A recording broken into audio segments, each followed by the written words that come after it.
Romanos capítulo 7. Hermanos, les hablo como a quienes conocen la ley. ¿Acaso no saben que uno está sujeto a la ley solamente en vida? Por ejemplo, la casada está ligada por ley a su esposo solo mientras éste vive, pero si su esposo muere, ella queda libre de la ley que la unía a su esposo. Por eso, si se casa con otro hombre mientras su esposo vive, se le considera adúltera. Pero si muere su esposo, ella queda libre de esa ley, y no es adúltera, aunque se case con otro hombre. Asimismo, hermanos míos, ustedes murieron a la ley mediante el cuerpo crucificado de Cristo, a fin de pertenecer al que fue levantado de entre los muertos. De este modo, daremos fruto para Dios. Porque cuando nuestra naturaleza pecaminosa aún nos dominaba, las malas pasiones que la ley nos despertaba actuaban en los miembros de nuestro cuerpo y dábamos fruto para muerte. Pero ahora, al morir a lo que nos tenía subyugados, hemos quedado libres de la ley, a fin de servir a Dios con el nuevo poder que nos da el Espíritu, y no por medio del antiguo mandamiento escrito. ¿Qué concluiremos? ¿Que la ley es pecado? De ninguna manera. Sin embargo, si no fuera por la ley, no me habría dado cuenta de lo que es el pecado. Por ejemplo, nunca habría sabido yo lo que es codiciar si la ley no hubiera dicho: no codicies. Pero el pecado, aprovechando la oportunidad que le proporcionó el mandamiento, despertó en mí toda clase de codicia. Porque aparte de la ley, el pecado está muerto. En otro tiempo, yo tenía vida aparte de la ley, pero cuando vino el mandamiento, cobró vida el pecado y yo morí. Se me hizo evidente que el mismo mandamiento que debía haberme dado vida, me llevó a la muerte, porque el pecado se aprovechó del mandamiento, me engañó, y por medio de él me mató. Concluimos, pues, que la ley es santa, y que el mandamiento es santo, justo y bueno. Pero entonces, ¿lo que es bueno se convirtió en muerte para mí? De ninguna manera. Más bien, fue el pecado lo que, valiéndose de lo bueno, me produjo la muerte.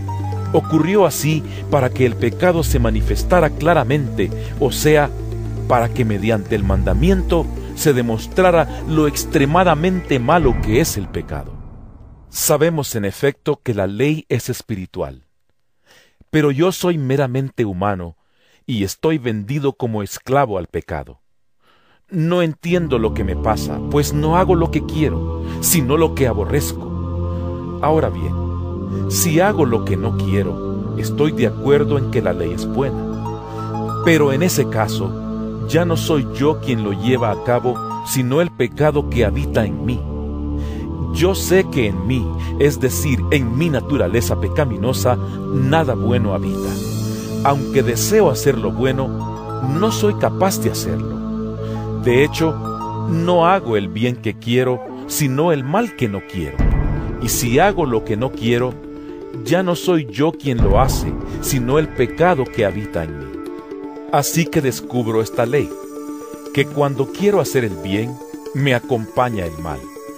Porque en lo íntimo de mi ser, me deleito en la ley de Dios. Pero me doy cuenta de que en los miembros de mi cuerpo hay otra ley, que es la ley del pecado. Esta ley lucha contra la ley de mi mente y me tiene cautivo. Soy un pobre miserable. ¿Quién me librará de este cuerpo mortal? Gracias a Dios por medio de Jesucristo nuestro Señor. En conclusión, con la mente yo mismo me someto a la ley de Dios, pero mi naturaleza pecaminosa está sujeta a la ley del pecado.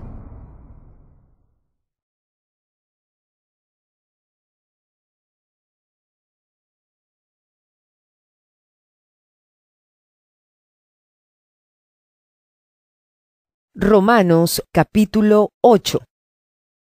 Por lo tanto, ya no hay ninguna condenación para los que están unidos a Cristo Jesús, pues por medio de Él, la ley del Espíritu de vida me ha liberado de la ley del pecado y de la muerte. En efecto, la ley no pudo liberarnos porque la naturaleza pecaminosa anuló su poder. Por eso Dios envió a su propio Hijo en condición semejante a nuestra condición de pecadores, para que se ofreciera en sacrificio por el pecado. Así condenó Dios al pecado en la naturaleza humana, a fin de que las justas demandas de la ley se cumplieran en nosotros, que no vivimos según la naturaleza pecaminosa, sino según el Espíritu. Los que viven conforme a la naturaleza pecaminosa fijan la mente en los deseos de tal naturaleza. En cambio, los que viven conforme al Espíritu fijan la mente en los deseos del Espíritu. La mentalidad pecaminosa es muerte, mientras que la mentalidad que proviene del Espíritu es vida y paz. La mentalidad pecaminosa es enemiga de Dios, pues no se somete a la ley de Dios, ni es capaz de hacerlo. Los que viven según la naturaleza pecaminosa no pueden agradar a Dios. Sin embargo, ustedes no viven según la naturaleza pecaminosa, sino según el Espíritu, si es que el Espíritu de Dios vive en ustedes. Y si alguno no tiene el Espíritu de Cristo, no es de Cristo. Pero si Cristo está en ustedes, el cuerpo está muerto a causa del pecado, pero el Espíritu que está en ustedes es vida a causa de la justicia. Y si el Espíritu de aquel que levantó a Jesús de entre los muertos vive en ustedes, el mismo que levantó a Cristo de entre los muertos también dará vida a sus cuerpos mortales por medio de su Espíritu que vive en ustedes. Por tanto, hermanos, tenemos una obligación, pero no es la de vivir conforme a la naturaleza pecaminosa, porque si ustedes viven conforme a ella, morirán. Pero si por medio del Espíritu dan muerte a los malos hábitos del cuerpo, vivirán. Porque todos los que son guiados por el Espíritu de Dios son hijos de Dios. Y ustedes no recibieron un espíritu que de nuevo los esclavice al miedo, sino el Espíritu que los adopta como hijos y les permite clamar, Abba, Padre. El Espíritu mismo le asegura a nuestro espíritu que somos hijos de Dios. Y si somos hijos, somos herederos, herederos de Dios y coherederos con Cristo, pues si ahora sufrimos con Él, también tendremos parte con Él en su gloria. De hecho, considero que en nada se comparan los sufrimientos actuales con la gloria que habrá de revelarse en nosotros. La creación aguarda con ansiedad la revelación de los hijos de Dios, porque fue sometida a la frustración. Esto no sucedió por su propia voluntad, sino por la del que así lo dispuso. Pero queda la firme esperanza de que la creación misma ha de ser liberada de la corrupción que la esclaviza, para así alcanzar la gloriosa libertad de los hijos de Dios.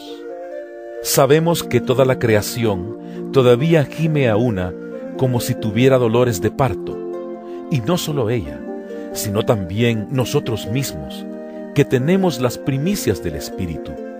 Gemimos interiormente mientras aguardamos nuestra adopción como hijos, es decir, la redención de nuestro cuerpo, porque en esa esperanza fuimos salvados. Pero la esperanza que se ve ya no es esperanza. ¿Quién espera lo que ya tiene? Pero si esperamos lo que todavía no tenemos, en la espera mostramos nuestra constancia. Asimismo, en nuestra debilidad el Espíritu acude a ayudarnos. No sabemos qué pedir, pero el Espíritu mismo intercede por nosotros con gemidos que no pueden expresarse con palabras. Y Dios, que examina los corazones, sabe cuál es la intención del Espíritu, porque el Espíritu intercede por los creyentes conforme a la voluntad de Dios. Ahora bien, sabemos que Dios dispone todas las cosas para el bien de quienes lo aman, los que han sido llamados de acuerdo con su propósito. Porque a los que Dios conoció de antemano, también los predestinó a ser transformados según la imagen de su Hijo, para que Él sea el primogénito entre muchos hermanos. A los que predestinó, también los llamó. A los que llamó, también los justificó. Y a los que justificó, también los glorificó. ¿Qué diremos frente a esto? Si Dios está de nuestra parte, ¿quién puede estar en contra nuestra? El que no escatimó ni a su propio Hijo, sino que lo entregó por todos nosotros, ¿cómo no habrá de darnos generosamente junto con Él todas las cosas? ¿Quién acusará a los que Dios ha escogido? Dios es el que justifica. ¿Quién condenará? Cristo Jesús es el que murió e incluso resucitó y está a la derecha de Dios e intercede por nosotros. ¿Quién nos apartará del amor de Cristo? ¿La tribulación o la angustia? ¿La persecución? ¿El hambre? ¿La indigencia? ¿El peligro o la violencia? Así está escrito. Por tu causa siempre nos llevan a la muerte. Nos tratan como a ovejas para el matadero. Sin embargo, en todo esto somos más que vencedores por medio de aquel que nos amó. Pues estoy convencido de que ni la muerte ni la vida, ni los ángeles ni los demonios, ni lo presente ni lo porvenir, ni los poderes, ni lo alto, ni lo profundo, ni cosa alguna en toda la creación podrá apartarnos del amor que Dios nos ha manifestado en Cristo Jesús nuestro Señor.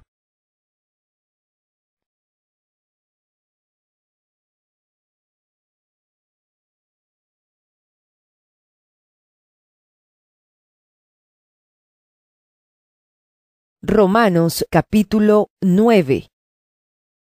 Digo la verdad en Cristo, no miento. Mi conciencia me lo confirma en el Espíritu Santo. Me invade una gran tristeza y me embarga un continuo dolor.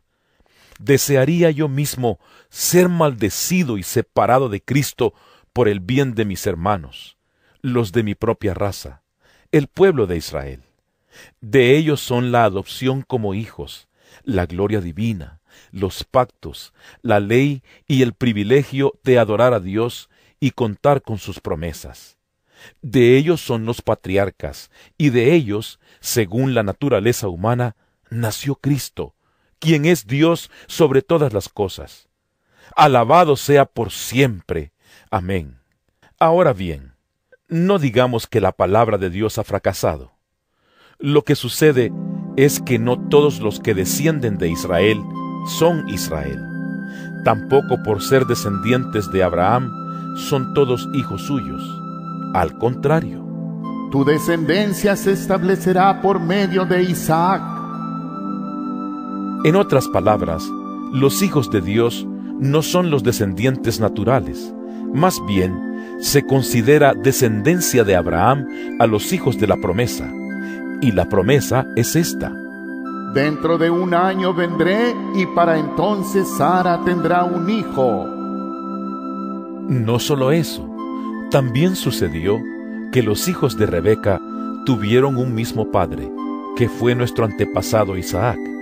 Sin embargo, antes de que los mellizos nacieran o hicieran algo bueno o malo, y para confirmar el propósito de la elección divina, no en base a las obras, sino al llamado de Dios, se le dijo a ella: El mayor servirá al menor. Y así está escrito: Amé a Jacob, pero aborrecí a Esaú. ¿Qué concluiremos? ¿Acaso es Dios injusto? De ninguna manera. Es un hecho que a Moisés le dice: Tendré clemencia de quien yo quiera tenerla, y seré compasivo con quien yo quiera serlo. Por lo tanto, la elección no depende del deseo ni del esfuerzo humano, sino de la misericordia de Dios. Porque la Escritura le dice al faraón: Te he levantado precisamente para mostrar en ti mi poder, y para que mi nombre sea proclamado por toda la tierra. Así que Dios tiene misericordia de quien Él quiere tenerla, y endurece a quien Él quiere endurecer. Pero tú me dirás, entonces, ¿por qué todavía nos echa la culpa a Dios? ¿Quién puede oponerse a su voluntad? Respondo, ¿quién eres tú para pedirle cuentas a Dios? ¿Acaso le dirá la olla de barro al que la modeló, ¿por qué me hiciste así? ¿No tiene derecho el alfarero de hacer del mismo barro unas vasijas para usos especiales y otras para fines ordinarios? ¿Y qué si Dios, queriendo mostrar su ira y dar a conocer su poder, soportó con mucha paciencia a los que eran objeto de su castigo y estaban destinados a la destrucción?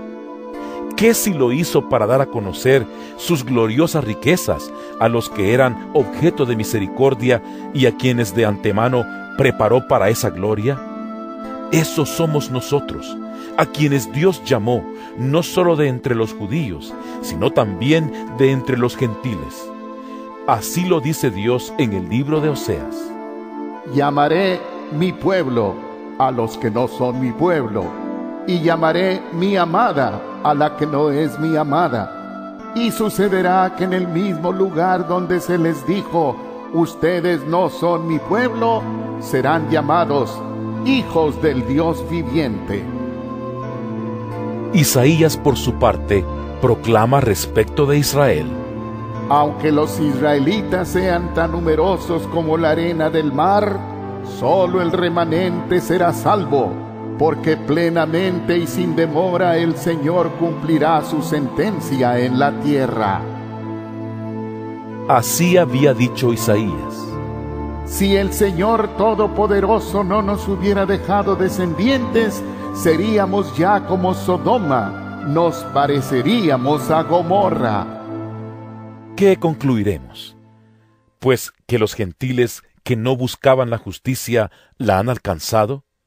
Me refiero a la justicia que es por la fe. En cambio, Israel, que iba en busca de una ley que le diera justicia, no ha alcanzado esa justicia. ¿Por qué no? Porque no la buscaron mediante la fe, sino mediante las obras, como si fuera posible alcanzarla así. Por eso tropezaron con la piedra de tropiezo, como está escrito. Miren que pongo en Sión una piedra de tropiezo y una roca que hace caer, pero el que confíe en él no será defraudado.